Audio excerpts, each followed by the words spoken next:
it's time for a little Q&A. I've had quite a few people ask me if I would do something like this to answer all of the questions that everybody has, because I am a very curious person, apparently. No, so I have posted on my Instagram and my Patreon account asking what anybody wants to know about anything, all of the things, I guess. Obviously, probably orientated around hiking and my weird little mindset and why I do what I do. So without further ado, too many do's, we're just going to jump right in there.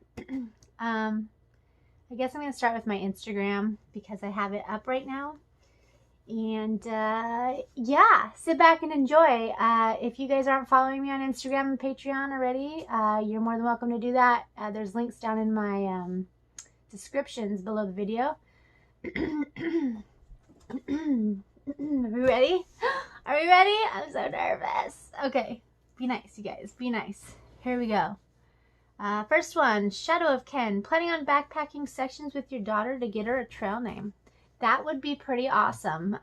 My daughter does love hiking, but she hates camping. So I don't know if that's going to happen or not. Maybe this summer with what I have planned, I can make that happen. But that would definitely be fun. Next question. Was it your grandpa that got you into loving the outdoors and being a free spirit? Yeah, I think he was a big influence in how I turned out. He was a photographer and he owned an outfitter in Seattle, a gaming / outfitter store. He definitely was a huge influence. Loved the birds. For his birthday every year, he'd ask for a bag of bird seed and stuff like that. That's all he wanted. So he was definitely a huge influence in me loving the outdoors and being a free spirit. But actually, there was a second one too. I had a private school teacher. Her name was Judy Ebb.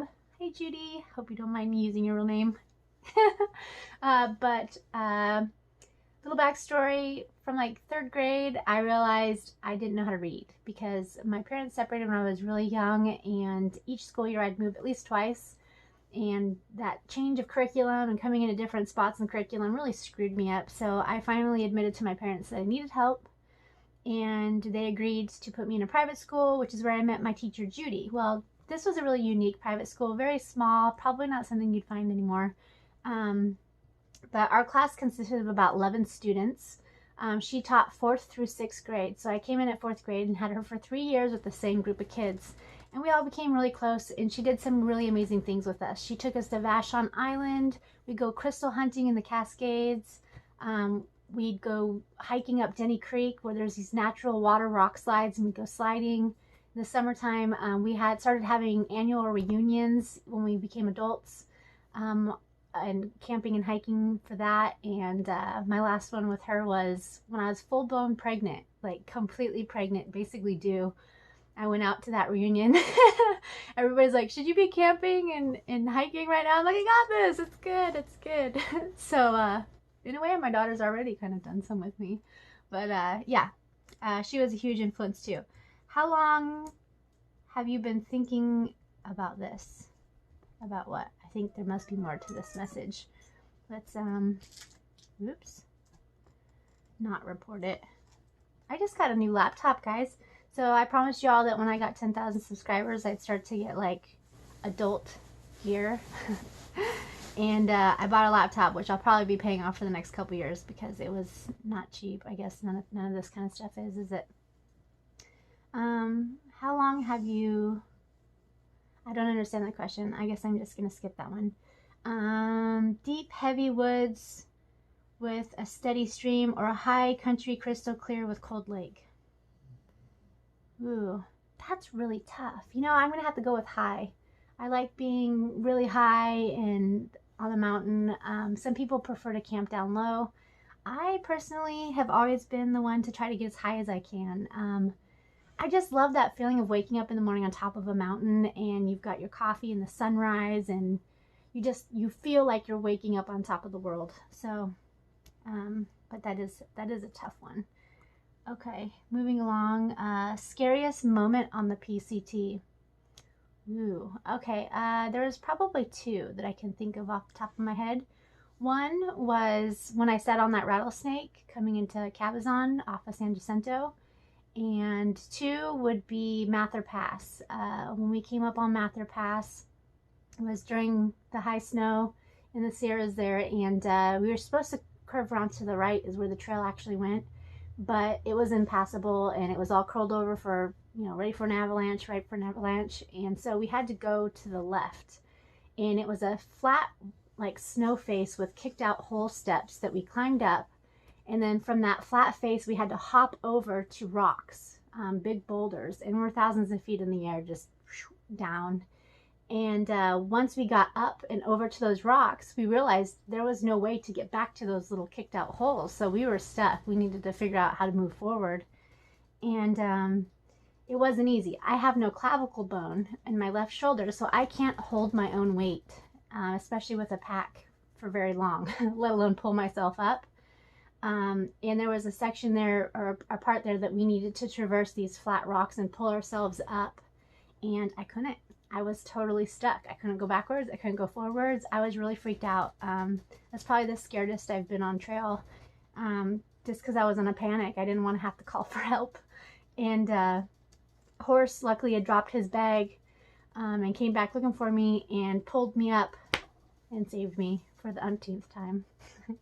Okay, twice. He saved me twice. The second time was in a river crossing. I might as well tell you about it because it was scary as well. We had had a 13-day food carry about worth of food, so lots of weight in our packs.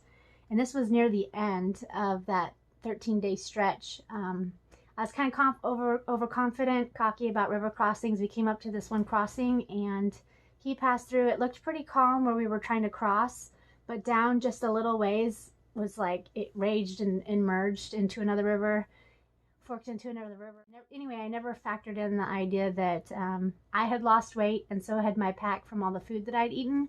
So I got halfway through that bad boy and the undercurrent was way stronger than it looked, and I started to go down, and Horse just happened to see or realize that it was a little crazier than we had expected and came right back and hooked my arm just as I was about to go downstream. So thank you, Horse. So anyway, with that little story, boys and girls, if you go to do the PCT and the Sierra has snow, the Sierras have snow, even if it doesn't have snow, those river crossings can be crazy with the high melt. Don't go in that section alone. Just don't do it. There's just certain things that are stupid to do alone. So don't. It's not worth your... No trail is worth your life. Let's just say that. Okay, moving along. Did you grow up in Washington? I miss your videos. Can't wait for your next hike. Yes, I grew up in Washington State. North Bend, Washington, known for like Twin Peaks, the series, and what else is filmed out here? The Vanishing, all kinds of movies. It's beautiful. So yes, grew up in a beautiful landscape. Speaking of which, I can't talk. It's because I'm nervous. I just took a video the other day of oh my gosh. I just took a video the other day of downtown North Bend. Check this out. So I'm here in my hometown, and look at how beautiful our park is today. Look at this like cloudy mist here. Ooh, I just love it. That's Mount Si. That's the mountain that my high school is named after. And I am loving my new boots. We've got lots of snow here. Look how cute these are. Those are A-liter boots. They actually hooked me up, so I have a little link that I can give my friends, my fam, some discount. Look at this. Woo. See, when you grow up and live around this type of environment, it's hard not to want to be out in it all the time.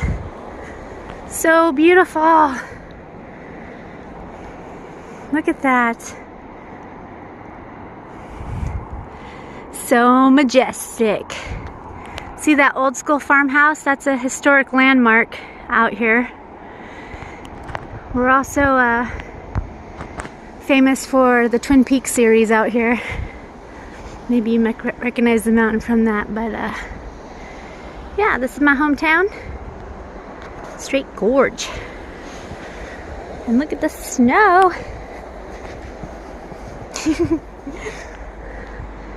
There's my Jeep. Looking all majestic in the snow too. Yeah. Isn't that beautiful?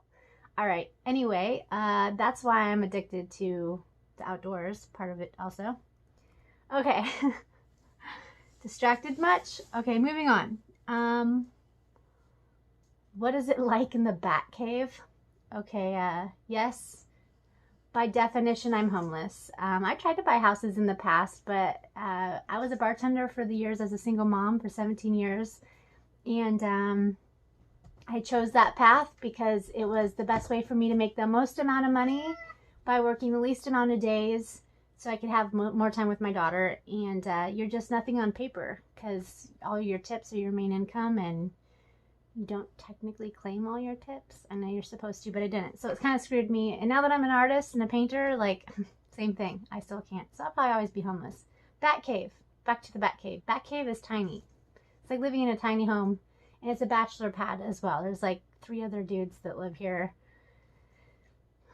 It's great. Okay. Moving right along. I'm thankful. Let's just go there.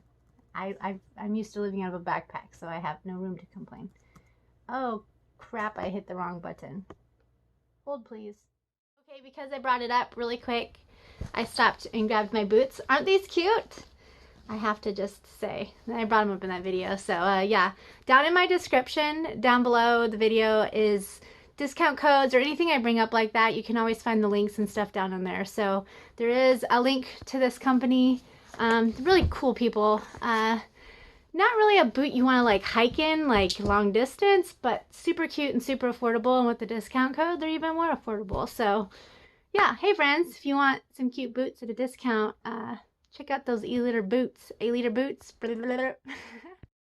so many distractions. The sun went down, I had to turn the light on, and then the dog was barking and yada yada. Lost my spot here because I'm computer illiterate. All right. So next question, what is your next adventure? Since you have delayed the CDT until 2021, what are your hiking plans for 2020?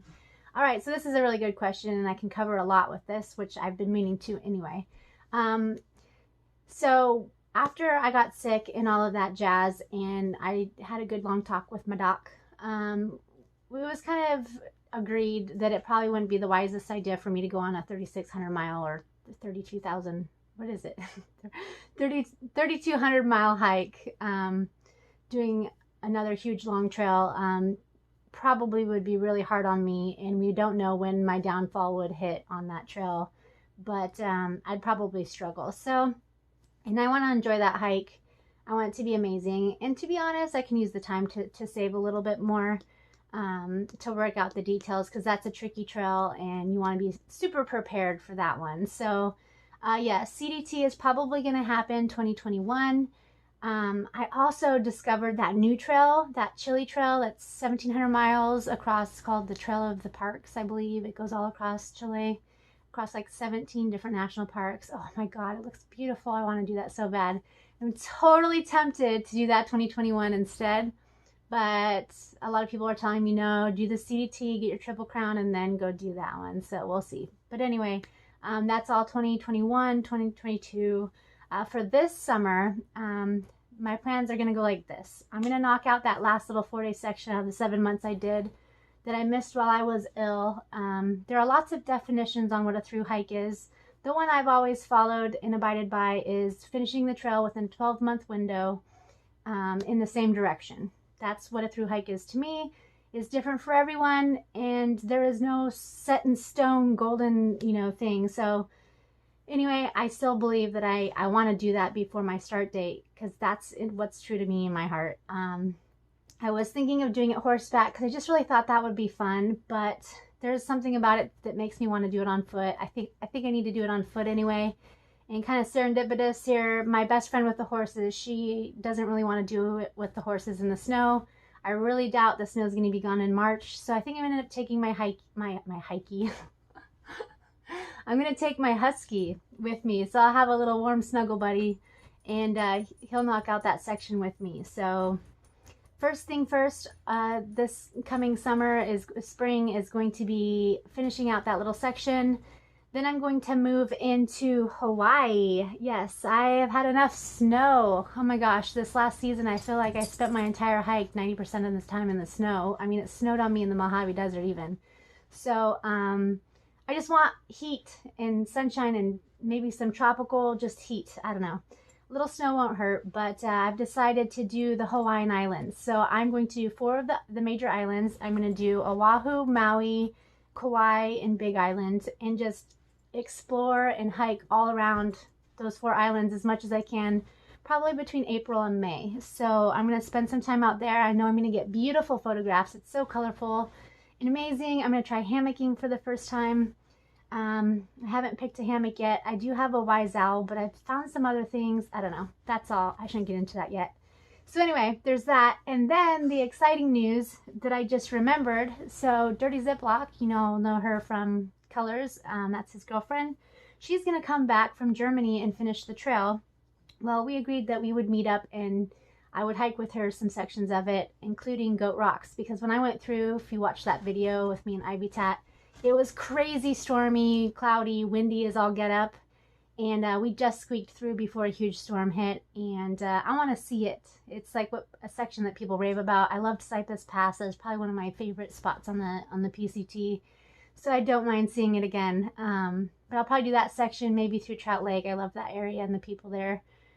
So I'll probably do that with her for a week or so. And then October to November, I'm going to do the Arizona Scenic Trail, the AZT, and get some desert sky and those cool cactuses, all of that. I just think it's going to be beautiful and warm. So warm. It might be a little chilly here and there, but in comparison. So those are my plans, my future hiking plans as it stands right now. I have been geeking out on gear online and messaging companies hoping that someone wants to sponsor me, but some of the stuff I want is so expensive. This hobby is expensive. All right. Let's move on here. Couple of the same question asked over again. Will I be returning to Sob City anytime soon? This is from Mad Mac. Mad Mac.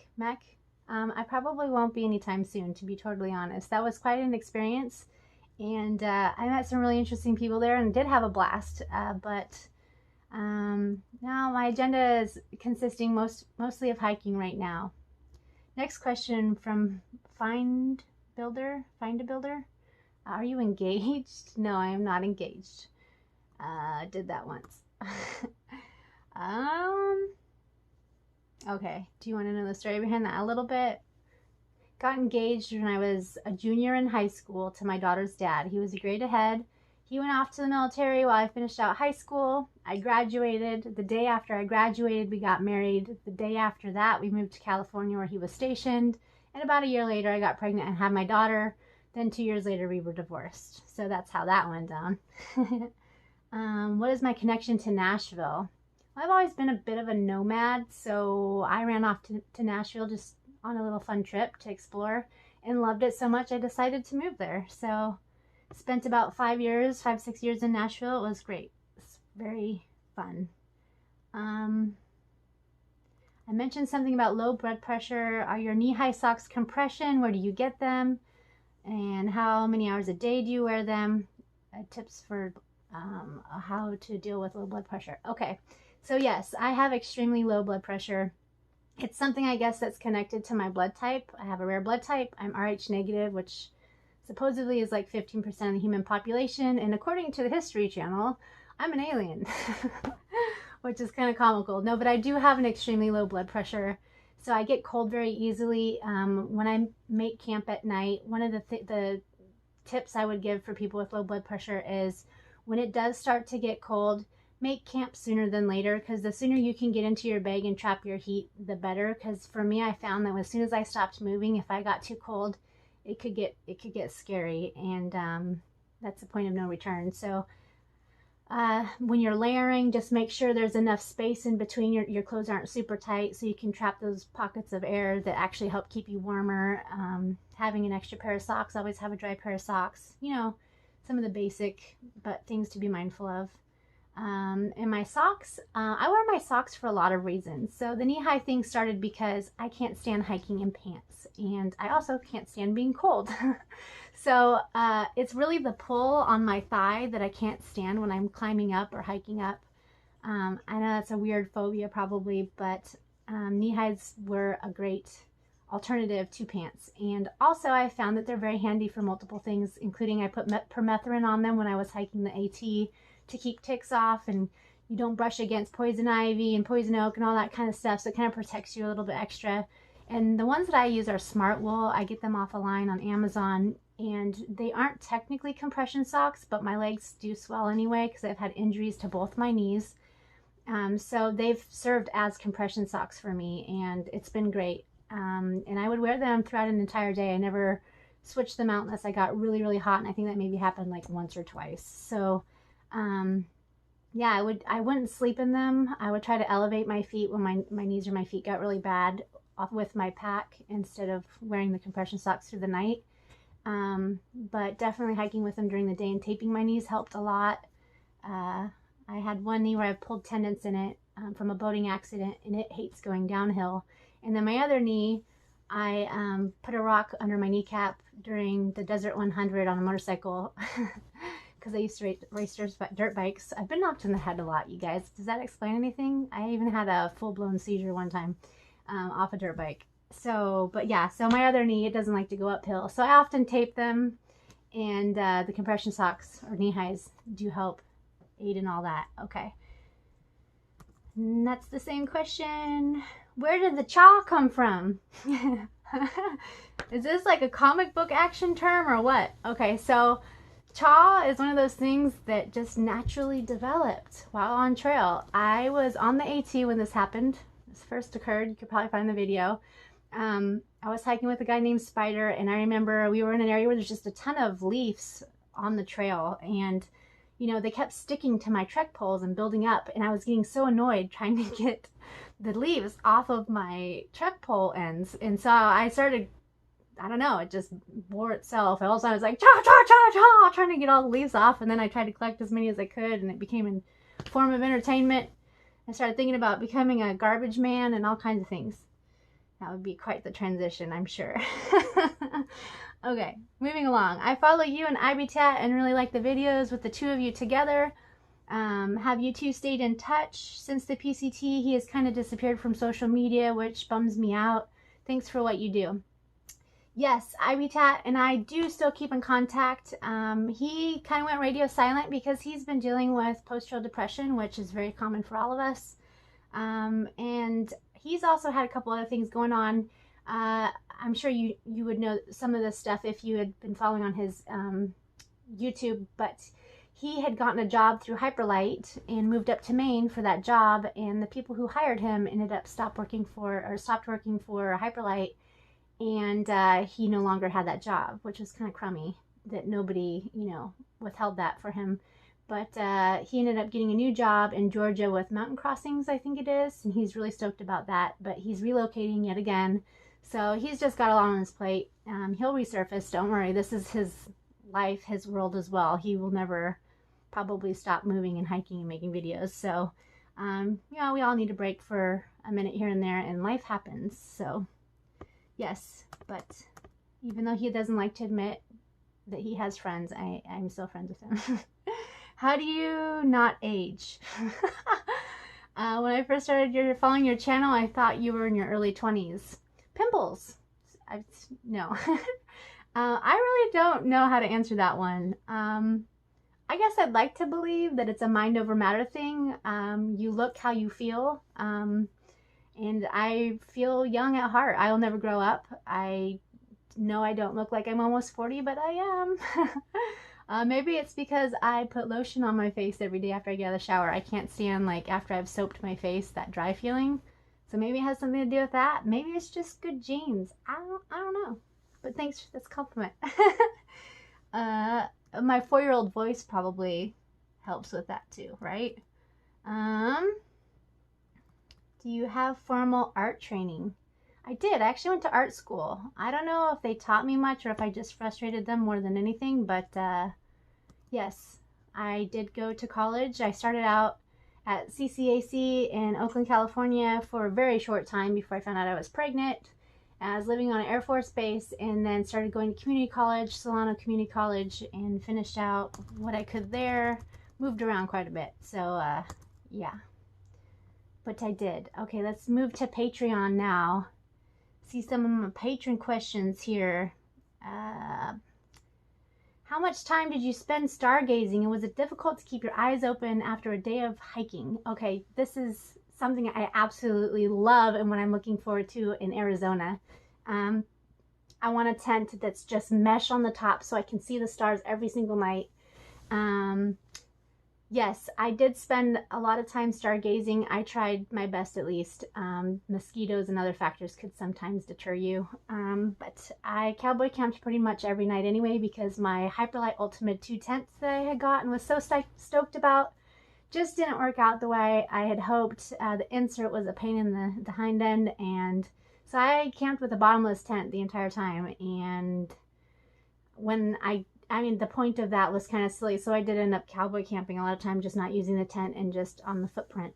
But after a long day of hiking, yes, you are super beat. And especially when I would do those bigger 30-mile days, I had to force myself to make dinner even. And that is something, by the way, if you start doing these through hikes, never skip dinner. You'll pay for it the next day in energy. So, yeah, that's that. Is it okay to eat fish because they don't have feelings? I'm gonna go ahead and say yeah. I mean, I eat fish. I'm not a vegetarian. I'm sorry, guys. You know, I want to be a perfect human, but who is? Okay. Next question from Keith. AT or PCT? Oh, that is a huge one. Okay. They're like two different animals. I don't think you can compare these, and I've been asked this question actually before. And I would say neither is better or worse than the other. I'm fond of the AT because it was my first experience with a through hike. I've also been asked which is more difficult, and that really depends on the person, I think. So for me, the AT was harder because it was physically more challenging for my knees. So your climbs, even though you don't hit the high elevations like you do on the PCT, the climbs are very vertical. Sometimes you're scrambling and crawling. I mean, it's insane. So that was really tough on my knees. But on the plus side, towns were 3 to 4 days apart. So it was a great trail to learn on because if you didn't have the right gear, you only had to survive a few days before you could get to a town and replace it or try something different. And you didn't have the weight of huge food carries. So I love the AT for that. A lot of people were like, oh, it's just a green tunnel, there's no views. You're out of your mind. Have you seen the Franconia Ridge or Mount Washington or anything? The views I saw on the AT, I just got covered in goosebumps. Beautiful, beautiful and totally worth it. Don't feed in to any negative talk about that bad boy because it was great. PCT now, it's graded for like horses. So you're never going to get any of those insane climbs unless you go through the Sierras during a high snow season. Then you might have a little bit more challenge. But physically, that was less challenging on like my knees because those climbs weren't as vertical, except for through the Sierras, which was a smaller section, obviously, 600 miles, 700 miles. But the hard part for me on that was that your food carries could be up to 13, 14 days. I mean, that's a lot of weight in food. So if you have a problem with weight, that could be a harder trail for you. And like I said, they're give and take. Definitely a lot more views on that trail, but it's its own thing. It's desert. It's, you know, you can't compare the two. They're both amazing and both worth doing. You can't pick one or the other. Okay, next question from Brian. When are you going to write a book and fill it with all beautiful pictures? I would love to do this like today. But I've started writing some things. I don't want it to end up being just another hiker book, though. I want it to be more than that. And I don't really know how to explain my concept yet. And I haven't decided if with the photo side of it and the artwork, how I want to work that all in completely. If I want it to be like all my long trails together, like the Triple Crown book and then some other ones, or if I want it to be like once I'm done with all these grand adventures. So, you know, I'm going to just keep writing little bits and collecting my little arsenal of material, but at some point that will definitely happen. I just want it for the memory. When are you, oh wait, I just read that one. Are you still afraid of tarantulas? No. Oh my gosh, who could not be afraid of tarantulas? Are you kidding me? Yeah, they're cool, and I didn't know they jump, or I probably wouldn't have been so excited to see that one. But spiders is probably the only thing I've forever been afraid of. And yes, that phobia has, you know, been a little sedated now that I've spent so much time sleeping with them and having them crawl across my face in the middle of the night and, you know, some long good talks. But yeah, no, I can't say that I'm not afraid of spiders in all truth. Anonymous asks, who are your top 5 funniest people? Funniest people. Okay, so people I know or people I don't know. Okay, Joe Coy, I just watched his stand-up. I almost laughed through that whole thing. That was pretty funny. Jim Carrey's a good staple. How can you not love him? I grew up with Saturday Night Live and Fire Marshal Bill. Ellen DeGeneres. Love that gal. She's a sweetheart. She's hilarious. Who else? Well, Batman. He's a hoot. That's how he got me. And Horace. Oh my God, that man had me in tears almost every other day I hiked with him. He is hilarious. So yes, love funny people. Okay, moving on to YouTube. Let's see here. Most memorable moment? Oh wow. Okay, that is kind of a hard one. You guys are good at these questions. Okay, there were different kinds of memorable moments. Like there were silly ones, there were like dumbfounding ones where you're just blown away. There's so many. And then those moments where you're just so thankful to be alive. Like you're around amazing people. Okay, let me just tell you some of my most memorable moments, I suppose. My first one would probably be climbing San Jacinto. I had never hiked above 10,000 feet, and that was something my great-grandpa always talked about, that he rejuvenated his energy by always going on a camping trip and making sure he camped above 10,000 feet. And he died when I was 4, but I had an infatuation with him because of his popularity and a book that was written about him and all kinds of cool stuff. I won't get into that too much, but I was always fascinated by him. He had the same birth date as my other grandpa too, by the way, different sides of the family. And so yeah, so San Jacinto, climbing up there, surrounded by amazing new friends. That's actually where I met Colors and Dirty Ziploc for the first time. We watched an amazing sunset and then a sunrise the next morning. There was this cool, really old stone shelter that was up there that we all crammed in. We're all, me, Dirty Ziploc, Colors, and Horse, and Sunshine, we're all crammed on the floor. And then there were 2 bunks on either side, and there was 2 people on each one of those bunks. And Dan had brought up a bottle of whiskey, and we had so much fun. It was amazing. So that was a fun memory. Waking up to wild donkeys. That was a trip outside of Big Bear. I had no idea that I was going to run into wild donkeys, or that was even a thing. On the AT, the wild ponies was a big one for me. I'm a huge animal lover, so I love that kind of stuff.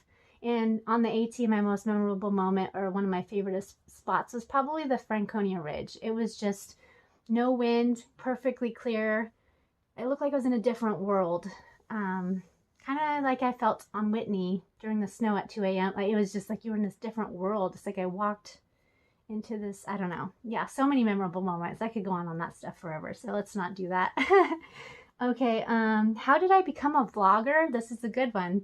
So I never aspired or thought that someday this would be what I'd be doing. So I became a blogger basically because when I decided to hike the AT and explain to my daughter what it would consist of, my family thought I was nuts. She's probably the only one that totally supported me, but she still was a little nervous about the idea of everything and told me basically that photos weren't going to suffice. She needed to hear my voice, know I was alive, and also kind of wanted to see what I was doing. So we decided upon videos. Well, if you've ever tried to text a video, you can go ahead and consider yourself partially clinically insane, because that is the most frustrating thing to do unless your video is 3 seconds long. So anyway, she had introduced me to YouTube, and she watched a lot of vloggers and was like, Mom, just post them on here and then I can see them. So that's what we started doing. And you know, I really never thought in a million years that people would care or start to follow me. So it was really kind of a surprise. You know, I started filming them in the aspect of you know, showing the trail what I wanted to share with her, and I wanted her to be able to see and maybe encourage her or influence her to, you know, see what this is like, and so that maybe she'll do it someday. But yeah, it became my way of journaling and sharing it with my daughter, my family, and my friends, but blossomed into something so much bigger than that. I mean, I can't even tell you the messages I've gotten, and I've said this before, and I'm not going to get mushy, but I had no idea I could affect so many people in a positive way, and help them live vicariously or learn, you know, all of these things. I always felt like, well, Dixie, I guess she's not that much younger than me. I thought she was really young too. Anyway, long story short, my daughter is how I started vlogging. I was thinking I was going to initially start or just journal on trail, but you're way too tired. And I learned that right off the bat on the AT. And this vlogging, you know, recording my hike was kind of a way for me to remember. Remember I told you I've been hitting the head a lot? My memory is awful. So when I finished the AT and looked back on all my videos from the AT, I didn't really know what I was doing. They're pretty rough, but they're my journal. They're my my video journal of a time in my life that now I will never forget, and I can relive whenever I want. And I was so thankful that she talked me into doing that, and I will never stop doing that because it's just building something for me to hold on to when I'm old and gray. You know what I mean? It's going to be great. It's going to be great. All right, moving on. Next question. How do you make money on and off trail? I get in this one a couple times a day, I feel like. So this took a while to figure out, but as a single mom, I became really good at juggling multiple jobs. At one point, I was working at the Nashville Zoo. I was a key holder at Earthbound Trading Company. I bartended, and I was a blogger on a forum called Steam It. And so I always had like 3 or 4 jobs going, and have always been really good at finding ways to scrape up extra money. So I'm also, I can't talk. I work for Whyld, which is a dog walking company. Gosh, what else do I do? I own a painting party company called Easily Entertained. Oh, isn't that clever?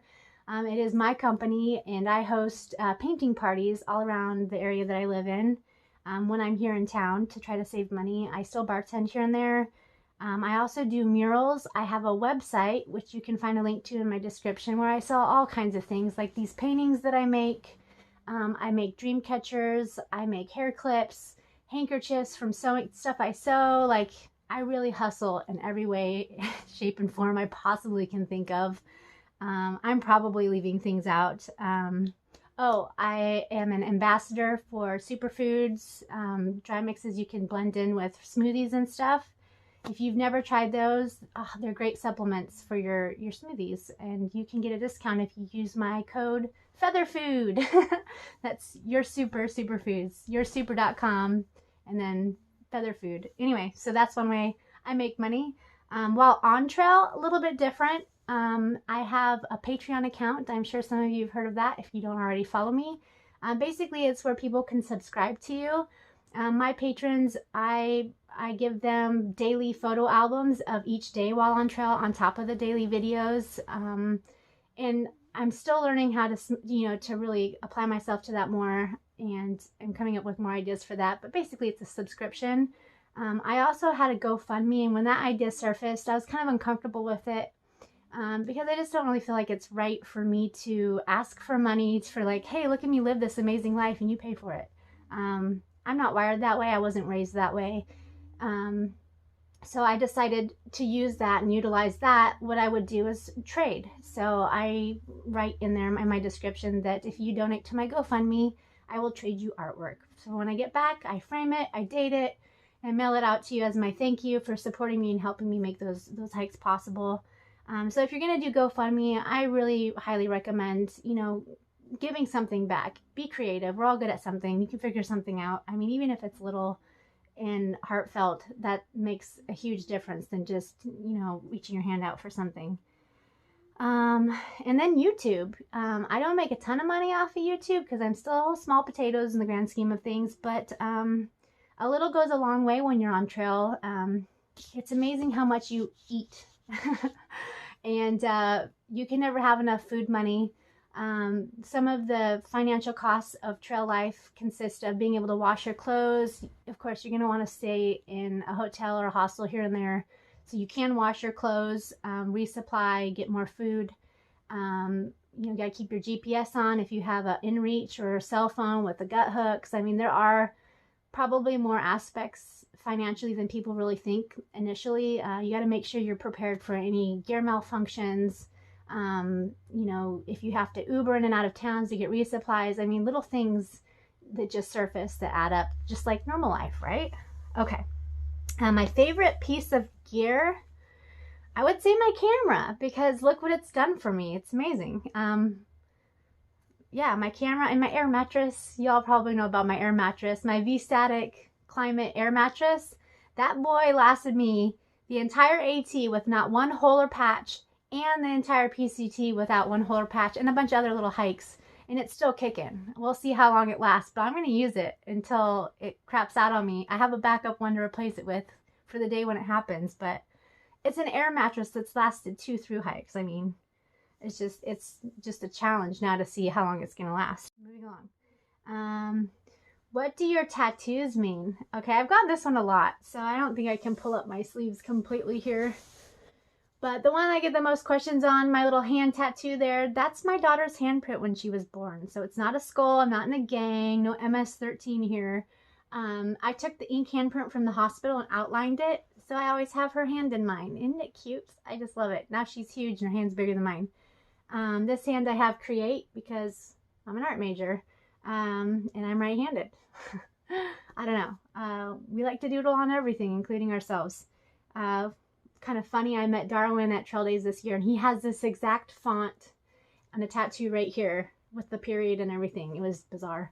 Anyway, this tattoo right here is my Grandpa Errol, and gardenia, his favorite flower, my favorite flower. He's my dad's dad. This side I have my Grandma Helen stitched on.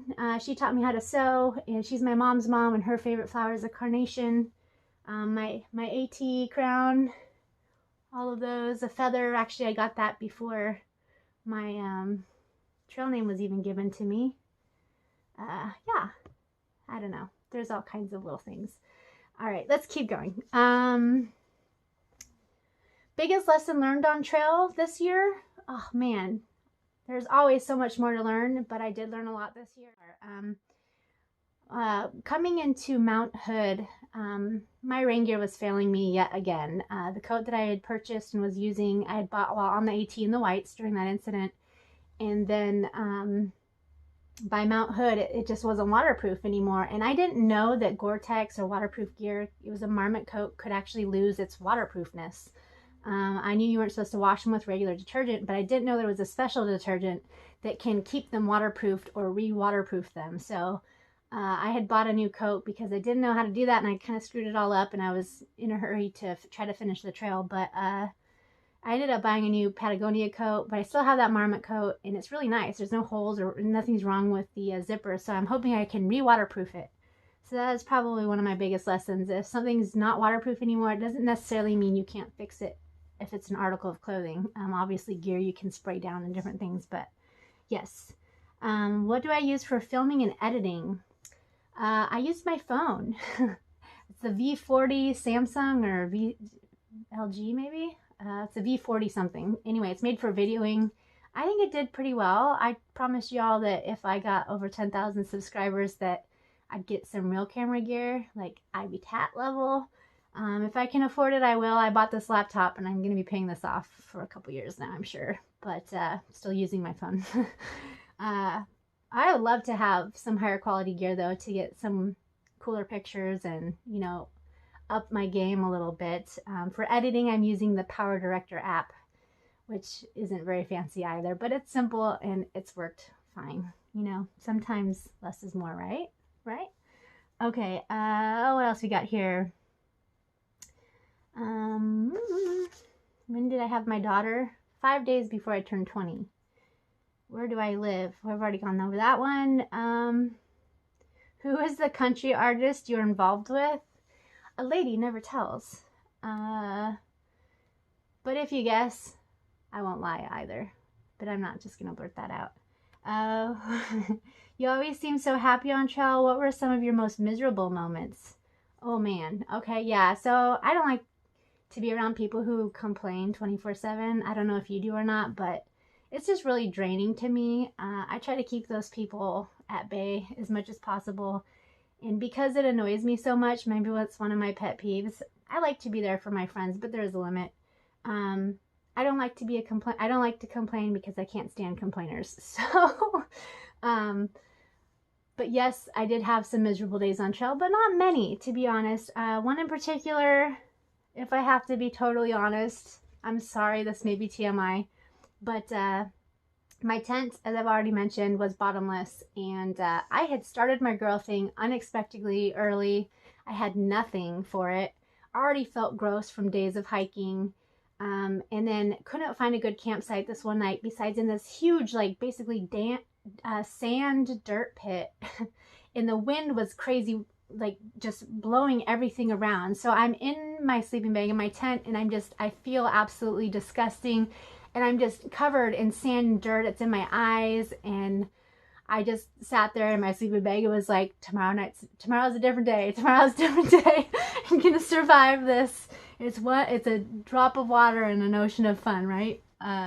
Anyway, that was pretty miserable. What else was miserable? Finding out about colors obviously was really hard. I, again, am so thankful that Ivy and I had just ended up pacing each other, because neither of us are really big on hiking with other people, unless we have to, unless it's like Sierra's. We're kind of half introvert, half extroverts, I would say. So, you know, there's those times when we love to have our attention, but other times we're like, we just want to recluse. And I was really thankful that he was there when I found out about colors. Even though I didn't know him very well, he didn't push, like, what's wrong, you know, anything like that. But he was like, very simply, like, hey, if you need to talk, I'll be up for a while editing. You know, it was just, I don't know, it was nice having someone there. But man, that came out of left field, and I just didn't expect it. That was probably another big lesson I learned from the trail this year, is about deadfall, and how dangerous deadfall is. I don't know, I guess I always had this preconceived idea that when a tree falls, you hear it coming, it's slow motion, you can move. That is definitely not the case. Those suckers come down, they come down fast. I know that isn't even common sense to have thought that way beforehand, but I don't know, I guess just like little kids, you think you're invincible and that's not going to happen to you. And it just made me very aware that anything can happen to you, or anyone you know. So yeah, let your friends know you love them. What else do we have here? 3 top tips for aspiring hikers. Oh man, that's a hard one too. You guys are good. These are good questions. No snot rockets in the wind. Against the wind, always away. No, I would say, yeah, I'll do a video on this, because there are a lot of tips I could give. I would say just really know how to respond to wild animals. That's a big one. I'm thankful that that's something I had, you know, covered before I went out on these hikes. The way you respond to a bear is a lot different than the way you respond to a cougar, and know those differences. Take care of your feet. They're your wheels. If they go down, you go down. So, like, if your socks get too dirt logged and sand logged, they'll cause blisters, or if they're wet, they'll cause blisters. And then condensation. I think condensation can be really dangerous in cold conditions, and you need to learn about ventilation and making sure, you know, don't go sleep in your sleeping bag and then put one of those emergency blankets over it thinking that that's going to keep you warmer, and then breathe inside your sleeping bag, because you cause condensation and dampness, and that can actually be more life-threatening. Might as well be wearing cotton if you're going to do that. So yeah, there's a lot of things. I'll do a video on that. That's actually a great idea. All right, let me see. Let's pick one more to go over. This is a good one. A follow-up on the missing hiker video I did. All right, so I did get some information on one of the missing hikers, or the mysterious abandoned campsites. I had a gentleman message me that he had seen my video and was like, oh my gosh, he's like, I'm so embarrassed, but that was my campsite, one of the sites on there. He's like, I had gotten stung by a bee and emergency vac'd out, so they just left everything, you know, life or death situation. They're trying to save the guy. I don't know why I never thought that that would be a possibility. So silly. So yeah, abandoned campsites could be the result of somebody had already been rescued, and the least of their concern was going to be their gear, obviously. So there was one storyline there for one of the spots. As for the very first one, man, did I get some colorful comments about checking on that person. So little backstory, I had already kind of known about this camper. I had recognized his tent, so it wasn't like me just rolling up on some rando. I knew Bambi had camped with the guy. She had talked about him. And I knew in the area there had been a lot of trail damage and a lot of side trails were closed due to like being dangerous conditions. And the guy had already seemed inexperienced because of where he posted his tent. And she had said he was really young. So as a mother, I just have to say, I'm one of those people who, if someone's being stabbed or mugged, I'm not going to just keep walking. I'm not that type of person. I will jeopardize myself and my well-being to try to help a stranger. And that's just who I am. It's called humility, and I hope that more people learn to have that. So I am not ashamed, nor do I regret checking on that camper. I had shouted out, if he had, Lord forbid, been in his tent, you know, on the verge of death with a broken leg or dehydrated, at least I could have comforted him, gave him some water while I went for help. You know, it's just, I think it's really sad that people were so angry that I cared. You know, it's just really childish. If I had known absolutely nothing about the situation, probably would not have gone to the extent that I had. Let's just go there too. But yes, there's a little bit of closure on one of the campsites. But yeah, so I hope you guys enjoyed this video. I think I'll end it with some baby goats. Because you know what? What's more fun than baby goats? And we have baby goats. And thank you guys for watching. Like it, subscribe if you're not. There's going to be a lot coming up. And yeah.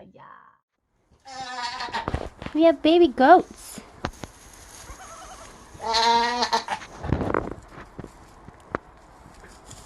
Can you talk to somebody?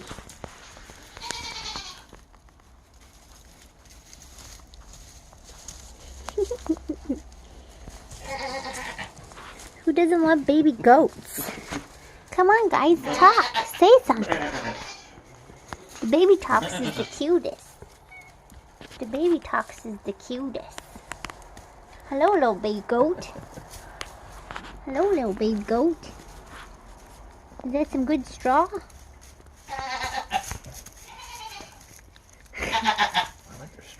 I know, they're cute.